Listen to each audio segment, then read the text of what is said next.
एक ऑलरेडी एक याचिका माननीय उच्च न्यायालय में पेंडिंग है, जिसका 31 जनवरी डेट था। तो माननीय न्यायाधीश ने बोला कि जब सेम तरह का मैटर है तो हम लोग एक साथ इसकी विस्तृत सुनवाई करेंगे। तो अगर संस्थाएं ईमानदारी से काम करें तो इसमें अच्छे अच्छे लोग नपेंगे।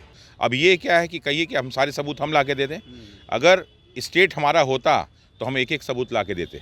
कोर्ट तथ्यों को सुनता है जो हम लोग।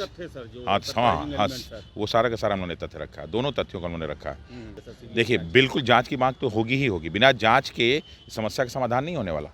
4 जनवरी को बीपीएससी के द्वारा जो परीक्षा आयोजित करवाई गई थी, उस परीक्षा पर भी अब सवाल खड़े होने लगे हैं और प्रशांत शेखर नामक व्यक्ति ने एक याचिका पटना उच्च न्यायालय में दायर करवाया था, जिस पर आज सुनवाई होनी थी। उस मामले पर सुनवाई करते हुए उच्च न्यायालय ने बड़ा निर्देश दिया है और कहा है कि चूंकि पूर्व से एक मामला हाईकोर्ट में लंबित है और उसकी सुनवाई 31 जनवरी को होनी है, तो दोनों मामला एक ही प्रकार का है।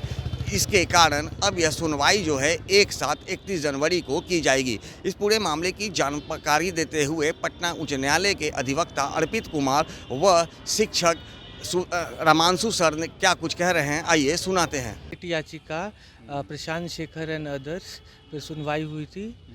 एक ऑलरेडी एक याचिका माननीय उच्च न्यायालय में पेंडिंग है, जिसका 31 जनवरी डेट था। तो माननीय न्यायाधीश ने बोला कि जब सेम तरह का मैटर है तो हम लोग एक साथ इसकी विस्तृत सुनवाई करेंगे। तो उन्होंने हम लोगों ने बताया कि जो भी ग्रॉस डिस्क्रिपेंसी जो भी यूपीएससी ने करा है, बीपीएससी ने करा है, जो भी प्रश्न पत्र लीक हुआ है से लेकर हमने सारे फैक्ट्स को रखा कि जो 4 जनवरी को जो फिर से री एग्जामिनेशन हुआ था, उसमें रिपीटेशंस ऑफ क्वेश्चन था। तो जो उस दिन 4 जनवरी को जो छात्र जिन्होंने इसका एग्ज़ाम दिया उसको एज मिलता है बाकी छात्रों से, जो संविधान के आर्टिकल 14 का उल्लंघन है, राइट टू इक्वालिटी का, राइट आर्टिकल 21 का है, जिसमें right to life and personal liberty है, जिसमें यह भी होता है एक उसमें कि आपको राइट टू ऑक्यूपेशन भी है, तो उसका उल्लंघन है। सारी बातों को हमने रखा कि ये भी बताया कि 12:30 में ही सोशल मीडिया पे सारे पेपर्स आ चुके थे। बहुत बच्चों को 12:30 के बाद एंट्री दी। सारे तथ्यों पर माननीय न्यायाधीश ने बोला कि ऑलरेडी जब एक याचिका पेंडिंग है तो इसको हम लोग 31 जनवरी को एक साथ विस्तृत सुनवाई करेंगे। उसमें तो री एग्जाम का सर है, इसमें आप लोग का गलत प्रश्नों का भी सब चीज़ हो गया। उन्होंने बोला है कि आप अपने तथ्यों को रखिएगा साथ में, 31 जनवरी को सारे तथ्यों पर एक साथ विस्तृत सुनवाई करेंगे।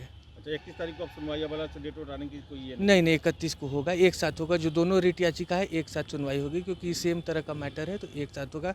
हमारे तरफ से भी, सर के तरफ से जितने छात्र थे वो भी उसमें थे, मेजॉरिटी ऑफ छात्र, उधर भी कुछ छात्रों ने किया था, तो एक साथ इसको क्लब कर दिया है। एक साथ क्लब कर दिया गया। चीज़ें जो है पहले वाले में छूट गई थी, तो हम लोगों ने इसको बाद में सारी चीज़ों को इसमें शामिल किया। इसमें 2 मुख्य मुद्दे हमारे थे। पहला तो ये मुद्दा हमारा ये था कि जो आंसर की इन्होंने जारी किया उसमें बहुत सारी गलतियां थी और उसको बिना कंसीडर किए इन्होंने क्या किया कि जो है रिजल्ट घोषित कर दिया। दूसरा मुद्दा जो बहुत इंपॉर्टेंट था वो मुद्दा ये था कि 13 और 4 के क्वेश्चन पेपर को इन्होंने आखिर कैसे बराबर कर दिया। बराबर करने का क्या आधार था?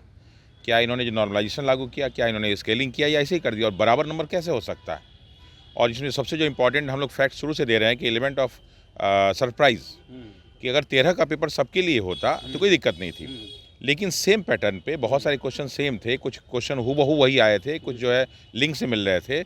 यानी अगर कोई बच्चा, स्तर एक था, अगर 13 को एक साथ देते तो कोई दिक्कत नहीं। उसमें इसमें 12,000 बच्चे जो है क्या ना एग्ज़ाम जो है मतलब सीटें जो है लगभग 2035 सीटें हैं, उसमें से 12,000 बच्चे क्वालिफाई भी किए 19.6%। तो ये 19.6% जो बच्चे क्वालिफाई किए हैं, इसका मेन कारण यही है कि उनको मालूम हो गया कि अगला पेपर कैसा आने वाला है।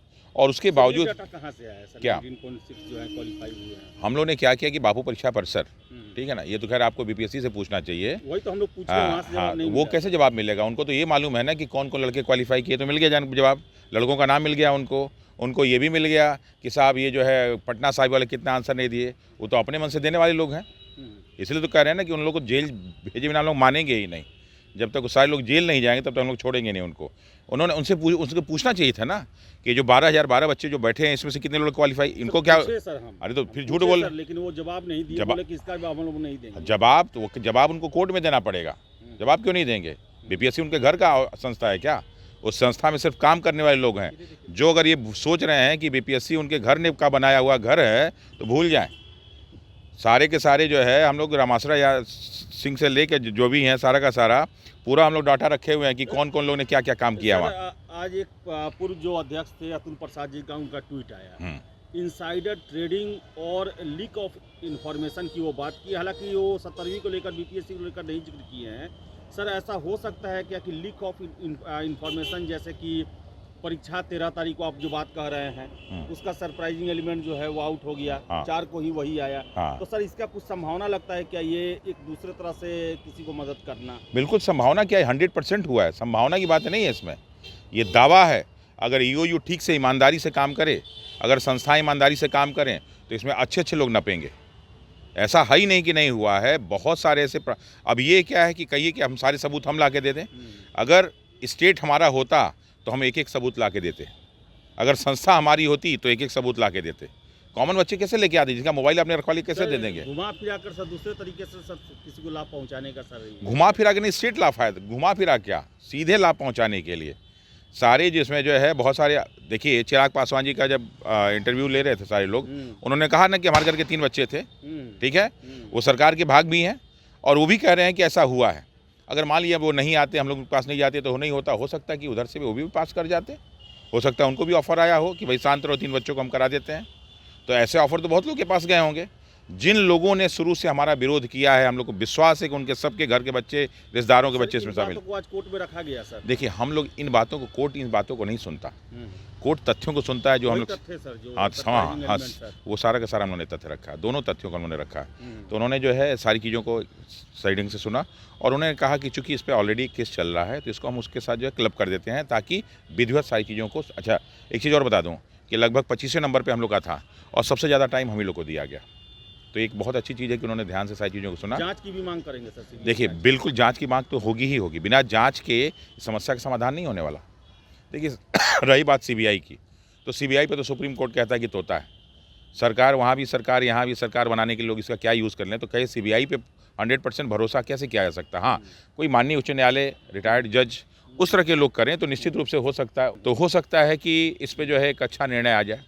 रही बात सीबीआई की, तो सीबीआई का हम विरोध नहीं करते हैं, लेकिन पिछले कुछ वर्षों में सीबीआई ईडी का जिस प्रकार सदुपयोग दुरुपयोग किया जा रहा है, अगर सत्ता उनकी नहीं होती तो सीबीआई 100% नहीं 200% के हिसाब से काम करती, लेकिन सत्ता उन्हीं की यहाँ भी है और केंद्र में इनका सहयोग भी है। तो ऐसे में राजनीतिक भी बहुत बड़ा मसला उठेगा। लेकिन मैं आपको एक चीज़ और बता दूँ कि जो बच्चे लड़ रहे हैं ना, इसमें मैक्सिमम सत्ताधारी पार्टी के सदस्य ही हैं, उनके घर वाले उन्हीं को वोट देते हैं, लेकिन उनसे अब नफरत हो गई है। उन सारे जो है नेताओं से लोगों को नफरत हो गई है कि जिनके लिए हमारे परिवार ने जो है इतनी सारी चीज़ें की, वही सब लोग इस तरह का अन्याय हम लोग के साथ कर रहे हैं। लेकिन 21,500। तो जैसा कि आपने सुना, जो एडवोकेट हैं अर्पित कुमार, उनका कहना है कि याचिका जो है 24 तारीख को दर्ज कराई गई थी, 24 जनवरी को दर्ज कराई गई थी, जिसके बाद आज उस मामले की सुनवाई हुई है। तो पटना उच्च न्यायालय के द्वारा ये कहा गया है कि चूंकि इस तरह का मामला पहले से भी न्यायालय में लंबित है, इसलिए दोनों सेम मामला होने के कारण दोनों की सुनवाई एक साथ 31 जनवरी को की जाएगी। इसके साथ ही रामांशु सर ने सीधे तौर पर आयोग को चेतावनी दिया है और कहा है कि जब तक आयोग के वैसे अधिकारियों को वो जेल नहीं भेजेंगे तब तक वो चैन से नहीं बैठेंगे। सहयोगी शशि के साथ ज्ञानेंद्र वर्मा, दर्शन न्यूज, पटना।